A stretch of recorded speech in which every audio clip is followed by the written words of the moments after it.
महाकुंभ को लेकर के, क्योंकि उत्तर प्रदेश के प्रयागराज में ये होने वाला है। आपको बताते हैं कि सुरक्षा व्यवस्था के खास इंतजाम किए गए हैं। अवैध किले में पूरी तरीके से प्रयागराज को तब्दील किया जा रहा है। प्रयागराज महाकुंभ में 7 लेयर का सुरक्षा घेरा होगा। कुंभ में 37,000 से ज्यादा पुलिसकर्मी तैनात होंगे। मेला क्षेत्र में 22,953 पुलिसकर्मियों की तैनाती होगी। जब ये जनवरी से फरवरी के महीने में होगा, 10 जोन बनाए जाएंगे, 25 सेक्टर होंगे, 56 थाने होंगे, 155 चौकियां होंगी। अलर्ट रहेगा क्योंकि हमेशा आर्टिफिशियल इंटेलिजेंस से लैस होगी सुरक्षा व्यवस्था। इसी के साथ चप्पे चप्पे पर 2500 से ज्यादा सीसीटीवी कैमरे लगाए गए हैं। निगरानी के लिए 80 वीएमडी टीवी स्क्रीन लगाई जाएगी और इस तरीके से ये खास तैयारियां की गई है, किसी भी तरीके से कोई भी चूक ना हो पाए।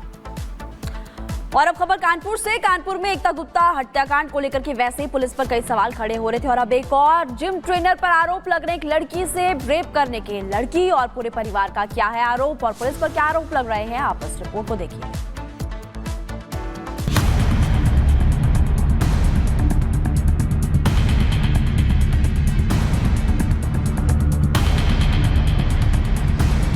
कहानी दोनों ही कानपुर की है। दोनों ही कहानी में पीड़ित महिला और छात्रा है। दोनों ही कहानी के आरोपी जिम ट्रेनर हैं। एक का कत्ल हुआ, शव दफना दिया गया और 4 महीने बाद कंकाल मिला, तो दूसरी ये छात्रा है जिसको नशा देकर किडनैप किया गया। आरोपी ने बंधक बनाकर रेप किया, कैद में रखकर मारपीट की, जुबान खोली तो शरीर की ये हालत कर दी। कानपुर में महिलाओं से दरिंदगी और हैवानियत लगातार ये दूसरी खबर है। दोनों ही कहानियों की शुरुआत जिम से शुरू हुई और जिम में ही खत्म हो गई। एक एकता गुप्ता थी जिसे नहीं पता था कि उसका जिम ट्रेनर ही उसका कातिल निकलेगा, तो दूसरी ये पीड़ित है जिसे नहीं पता था कि नंबर देने से इनकार करना उसकी जिंदगी बर्बाद कर देगा और जिम ट्रेनर ये हालत कर देगा। एकता गुप्ता हत्याकांड की पहली अभी सुलझी भी नहीं थी कि एक और जिम ट्रेनर की करतूत सामने आ गई, जिसमें आरोपी जिम ट्रेनर अर्जुन सिंह ने दरिंदगी की सारी हदें पार कर दी। रेप किया, बंधक बनाया, मारपीट की, दे दिया शरीर पर कभी ना भूलने वाला जख्म। मामला कानपुर के ही फजलगंज इलाके का है। केस भले ही 1.5 साल पहले दर्ज करवाया गया, लेकिन छात्रा को प्रताड़ित करने का मामला 3 साल पुराना है। पीड़िता के मुताबिक करीब 3 साल पहले जब वो 11वीं कक्षा में थी, तब वो फजलगंज इलाके में एचएच जिम में जाती थी। उसी दौरान जिम ट्रेनर अर्जुन सिंह से उसकी मुलाकात हुई। अर्जुन सिंह ने उससे मोबाइल नंबर मांगा। छात्रा के इनकार करने पर आरोपी ने जिम संचालक से उसका नंबर लिया। नंबर लेने के लिए उसने मालिक को 20,000 रुपए भी दिए। फोन नंबर मिलने के बाद फोन करके वो वेट लॉस पाउडर लेने की सलाह देने लगा। मुझे कॉल करके बोला कि मैं जिम ट्रेनर हूँ और मेरे पास ऐसा पाउडर है जिससे वेट लॉस जल्दी होता है। तो उसने बहुत बहलाने फुसलाने की कोशिश की। मैंने मना भी किया पर उसने कहा कि नहीं, इससे जल्दी होगा। तो मैंने वो पाउडर उससे लिया और फिर वो खाने के बाद ऐसी हैबिट पड़ गई उसकी कि धीमे धीमे उसके आदी हो गए। उस पाउडर को खाए बिना न रह पाते थे, उस पाउडर को लेना ही पड़ता था। बात इतने तक ही नहीं है, आरोपी ने पीड़ित छात्रा को नशीली दवा के साथ जानवरों का इंजेक्शन दिया, जिससे उसकी हालत बिगड़ी और फिर उसने उसका फायदा उठाया। और उसने इंजेक्शन दिया। उस इंजेक्शन के बाद ही से उसने मुझे ब्लैकमेल किया, मेरे फ़ोटोज़ वीडियोस बना के, और उसके ज़रिए उसने मुझे अपने पास बंधक बना के रखा। ना मेरे माँ बाप से मिलने देता था, ना मुझे यहाँ आने जाने देता था। हर चीज़ ब्लैकमेल करके कराता था। मेरे माँ बाप को पूरी बात तक पता नहीं चलने। मेरी मानसिक दवाएँ चलवाएं जिससे मुझे होश ही नहीं रहता था। जो इंजेक्शन घोड़ों के लगाए जाते थे, रेस में जब घोड़ों को दौड़ाया जाता है, वो इंजेक्शन्स तब यूज़ होते थे। जिम में एचएच जिम का ही जो ओनर है वो इस इंजेक्शन को सेल करता था। पीड़िता का आरोप है कि दरिंदे जिम ट्रेनर ने उसे कैद करके कई बार उसका रेप किया, वीडियो बनाया और जान से मारने की धमकी दी। वो नशे की हालत में गलत सलत हरकतें करता था, उनके वीडियोस भी बनाता था। बहुत बार उसने यही काम किया। मुझे उसने कुर्सी पे खड़ा करके पंखे के पास चुन्नी डाल के बोला था कि खड़े हो, इसमें गला अपना लगाओ, और मेरा वीडियो बना रहा था। कह रहा था नहीं बनाओगी तो अभी तुम्हारे वीडियोस वायरल कर देंगे। पीड़िता का यह भी आरोप है कि जब वो उसकी कैद से निकली तो सीधे पुलिस से शिकायत की, लेकिन पुलिस ने 1.5 साल में कोई कार्रवाई नहीं की। पुलिस को कॉल किया था, पुलिस उसको लेके भी गई थी और उसी रात उसको छोड़ दिया गया। दूसरे दिन रिपब्लिक भारत कुचरा स्टूडियो में एक बार फिर से आप सभी का बहुत स्वागत है। अब बात करेंगे महाराष्ट्र के विधानसभा चुनावों को लेकर के। कल नामांकन की आखिरी तारीख थी और ऐसे में आखिरी तारीख के दिन बड़ा खेला हो गया। बिल्कुल, देखिए यहाँ पर अजित पवार की तरफ से कैसे शख्स को टिकट दे दिया गया, जिस पर कई सवाल खड़े हो रहे हैं। कहां से टिकट दिया, किसको टिकट दिया गया, सब कुछ आपको इस रिपोर्ट के जरिए बता दें।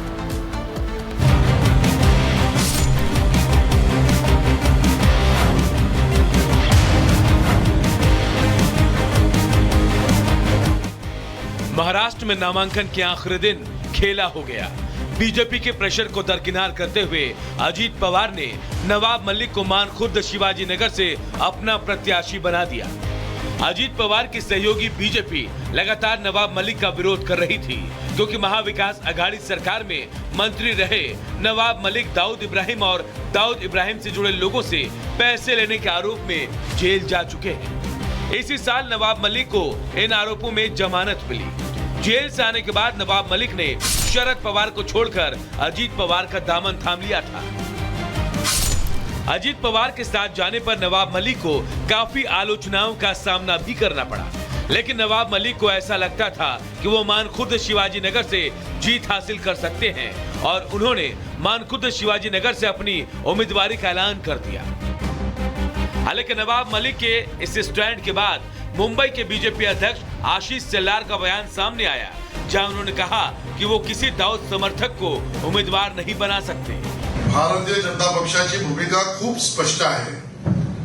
महायुतीमध्ये असलेल्या सर्व पक्षांनी आपापले उमेदवार आपणच ठरवायचे आहेत। विषय फक्त नवाब मलिक यांच्या अधिकृत राष्ट्रवादी काँग्रेस अजित पवार गटाच्या उमेदवारीबद्दल आहे। नवाब मलिक ने अजीत पवार की पार्टी से एबी फॉर्म मिलने से पहले ही नामांकन दाखिल कर दिया, एक निर्दलीय और दूसरा अजीत पवार की एनसीपी के प्रत्याशी के तौर पर। हालांकि नामांकन के तुरंत बाद अजीत पवार ने नवाब मलिक को इस सीट से अपना प्रत्याशी घोषित कर दिया। मुंबई में सियासत करने वाले नवाब मलिक को मुसलमानों का बड़ा नेता माना जाता है और वो मुंबई एनसीपी के अध्यक्ष भी रह चुके हैं। मानखुर्द शिवाजी नगर से इंडिया गठबंधन ने समाजवादी पार्टी के अबू आजमी का समर्थन किया है। फायर ब्रांड अबू आजमी इस सीट से 2019 में चुनाव जीत चुके हैं। अबू आजमी महाराष्ट्र में अखिलेश यादव की समाजवादी पार्टी के अध्यक्ष भी हैं। ऐसे में अब मुस्लिम बहुल्य इस सीट पर नवाब मलिक का मुकाबला अबू आजमी से होना तय हो गया है। नवाब मलिक फिलहाल अनुशक्ति नगर से विधायक हैं, लेकिन बीजेपी अजीत पवार पर यह दबाव बना रही थी कि नवाब मलिक को टिकट नहीं देना है। बीजेपी के दबाव की वजह से अजीत पवार ने अनुशक्ति नगर से नवाब मलिक का टिकट तो काट दिया, लेकिन उन्हीं की बेटी सना मलिक को सिंबल दे दिया। अनुशक्ति नगर सीट भी मुस्लिम बाहुल्य है और यहां से महायुति के उम्मीदवार सना मलिक का मुकाबला इंडिया गठबंधन के उम्मीदवार फहाद अहमद से होना है। महाराष्ट्र में नामांकन का सिलसिला खत्म होने के बाद अब दिग्गजों का प्रचार अभियान तेज होगा। रैलियों और रोड शो के जरिए पार्टियों को अपने पक्ष में हवा बनाना पड़ेगा। महाविकास अघाड़ी का दावा है कि इस बार जनता सत्ता परिवर्तन का मन बना चुकी है, लेकिन महायुति शिंदे सरकार की योजनाओं के भरोसे सत्ता में आने का दावा कर रही है। Bureau report, Republic Bharat. और इसलिए अजित पवार पर कई सवाल अब खड़े हो रहे हैं, लेकिन आपको बताते हैं कि गिरफ्तारी से उम्मीदवारी तक 23 फरवरी 2022 मनी लॉन्ड्रिंग केस में ईडी ने गिरफ्तार किया था नवाब मलिक को। और उसके बाद क्या हुआ आगे आपको बताएंगे। 11 अगस्त 2023 को सुप्रीम कोर्ट ने जमानत पर नवाब मलिक को रिहा किया था। आपको जानकारी दे दें कि अब उम्मीदवार भी उनको बनाया गया इस चुनाव में। 29 अक्टूबर 2024 को एनसीपी अजद गुट की बात कर रहे हैं, उम्मीदवार उनको बनाया गया है। तो लगातार आपको बता रहे हैं कि गिरफ्तारी से लेकर के उम्मीदवारी तक 23 फरवरी 2022 की जानकारी हमने आपको दी कि सबसे पहले उनकी गिरफ्तारी हुई थी, लेकिन अब नवाब मलिक पर बीजेपी के आरोप क्या है वो भी आप जान लीजिए। अंडरवर्ल्ड से नवाब मलिक के रिश्ते हैं, इस तरह के आरोप लग रहे हैं नवाब मलिक पर और भारतीय जनता पार्टी आरोप लगा रही है। इसलिए लगातार अजित पवार पर भी सवाल खड़े होते हैं कि आखिरकार क्यों टिकट दिया गया नवाब मलिक को। हालांकि एक बड़ा मुस्लिम चेहरा है। दाऊद इब्राहिम के गुर्गों से भी जमीन खरीदी, मुंबई बम धमाके के दोषियों से रिश्ते हैं, इस तरह के कई गंभीर आरोप लगे नवाब मलिक पर। करोड़ों की जमीन कौड़ियों में खरीदी है, इस तरह के आरोप भी नवाब मलिक पर लगे हैं। लेकिन अब देखना होगा कि क्या जनता नवाब मलिक को चुनती है या फिर नहीं। और साल 2025 में महाकुंभ प्रयागराज में होने वाला है, जिसे लेकर के युद्ध स्तर पर तैयारियां की जा रही है। ये दुनिया का सबसे बड़ा आयोजन होता है, धार्मिक आयोजन, जिसे प्रयागराज में इस बार किया जा रहा है, क्योंकि हर बार 12 साल में अंतराल में ये होता है और सिर्फ देश की 4 जगहों पर ही होता है। लेकिन इस बार जब प्रयागराज में हो रहा है तो इसके लिए धार्मिक स्थल से लेकर के गली घाट सड़कों तक को सजाया और संवारा जा रहा है।